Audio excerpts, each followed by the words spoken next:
Your life at every level of a stock market investor. FOMO to financial freedom. Level 1, the impulsive beginner. You're 18 years old, sitting on the edge of your bed with your phone screen, lighting up your face at 2 a.m. You just watched a video of someone turning $500 into $50,000 in a week, and your hands are already shaking with excitement. You don't know what a PE ratio is. You don't know what a balance sheet looks like. You just know the stock is about to explode because a comment section told you so. You buy your first shares with money you were supposed to save for rent.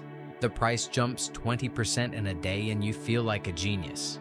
2 days later, it crashes and you feel sick. That whiplash, that's not investing yet, that's gambling wearing a suit. But something about the chart, the green and red candles moving like a heartbeat, it hooks something in you that won't let go. Level 2, the chaser of hype. Now you're 20, refreshing 5 different apps before you even brush your teeth. You've learned some words, ticker symbols, breakout, resistance, moon. But you still buy because a stock is trending, not because you understand the company behind it. You lose money on meme stocks. You make a little back on a lucky call. The pattern repeats so many times you stop counting. What you don't realize yet is that every loss is quietly teaching you a lesson your ego refuses to admit out loud. The market doesn't care how confident you feel. Level 3, the chart addict. At 22, you've discovered technical analysis and now your screen looks like a cockpit. Moving averages, RSI, MACD, lines everywhere promising to predict the future. You start to feel like you've cracked a code. Sometimes it works.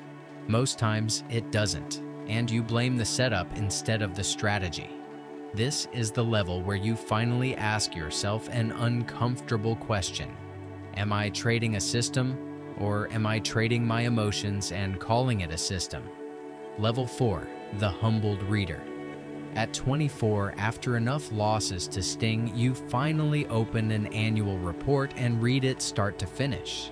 Revenue, margins, debt, cash flow. It feels foreign at first, like learning a second language as an adult. You start separating a good company from a good story.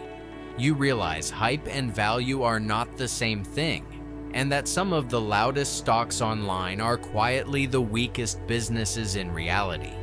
Your mistakes now come from smaller circles of error, but each one still costs you because you know better and slipped anyway. Level 5, the strategy builder. At 27, you finally write down actual rules. Position sizing, stop losses, a watch list based on criteria instead of vibes. You stop checking your portfolio every 10 minutes. You start understanding that sectors move in cycles, that interest rates ripple through every industry quietly, and that timing the exact bottom is a myth sold by people who got lucky once. Friends start asking what you're buying. You hesitate before answering because you're starting to understand how much responsibility comes with an opinion that moves someone else's money. Level 6, the portfolio architect. At 30, you're no longer chasing single stocks for a quick win. You think in allocations, sectors, correlations. You've lived through at least one real crash by now, and it didn't break you. It clarified you. You buy when others panic, not because you're fearless, but because you finally understand what you actually own. Compounding starts to feel less like a formula and more like something you can physically feel working underneath your decisions. Level 7, the disciplined veteran. At 34, people in your circle treat your opinion on markets the way they treat a doctor's opinion on health. You're part of deeper conversations now, earnings calls, macro trends, geopolitical risk. But the weight of being right matters more than sounding smart. You've learned the hardest lesson of this level. Conviction without humility is how experienced investors blow up, not just beginners. Level 8, the independent thinker. At 38, you no longer need consensus to make a decision. You read filings alone, build your own thesis, and sometimes go against the entire market's opinion because your research says otherwise.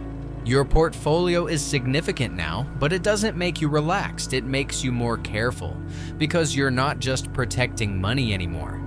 You're protecting a system you spent 2 decades building. Level 9, the legacy investor. At 45, you look back at that 18-year-old kid buying a hyped stock at 2 a.m. with money meant for rent. It feels like a different person lived that memory. Your portfolio today reflects decades of mistakes turned into filters, and filters turned into instinct. What changed wasn't luck. It was every crash you survived, every rule you were forced to write in blood, every hype cycle you learned to walk past without flinching. Younger investors come to you now, eyes lit up the same way yours once were, chasing the next stock that's about to explode. And you realize something quiet. Nobody skips the chaos. Everyone has to burn through their own FOMO before they find their own discipline. And maybe that's exactly how the market humbles everyone equally, not through one crash, but through the slow, invisible construction of patience.